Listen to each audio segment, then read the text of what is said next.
ഒരു കുടുംബ ജീവിതത്തിലെ ഏറെ സന്തോഷമുള്ള നിമിഷമാണ് ഒരു കുഞ്ഞിനെ അല്ലാഹു തആല നമ്മളിലേക്ക് നൽകുന്ന ആ പവിത്രമായ സമയം. എന്നാൽ അതിനെ തൊട്ട് മുമ്പുള്ള സമയം എല്ലാവരും വല്ലാത്ത ടെൻഷനിലും പ്രയാസത്തിലും ബുദ്ധിമുട്ടിലുമായിരിക്കും. പ്രത്യേകിച്ച് സഹോദരിമാർ അതിശക്തമായ വേദനയിലൂടെ, അതിശക്തമായ ഡിപ്രഷനിലൂടെ, വല്ലാത്തൊരു മാനസികാവസ്ഥയിലൂടെ കടന്നു പോകുന്ന സമയം. ആ വേദനയിൽ അവർ വല്ലാതെ പിടക്കുമ്പോൾ പരിശുദ്ധമായ ഇസ്ലാം പഠിപ്പിച്ച മനോഹരമായ ചില സൂറത്തുകളുണ്ട്.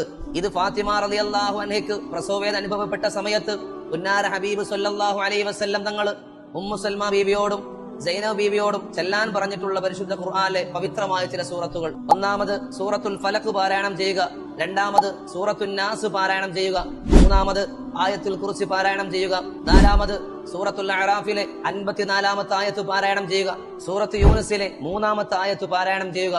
അല്ലാഹു തആല പ്രസവവേദന എളുപ്പമാക്കി തരട്ടെ. അല്ലാഹു എല്ലാ പ്രയാസത്തിനും റാഹത്തായി നല്ല കുഞ്ഞുങ്ങൾക്ക്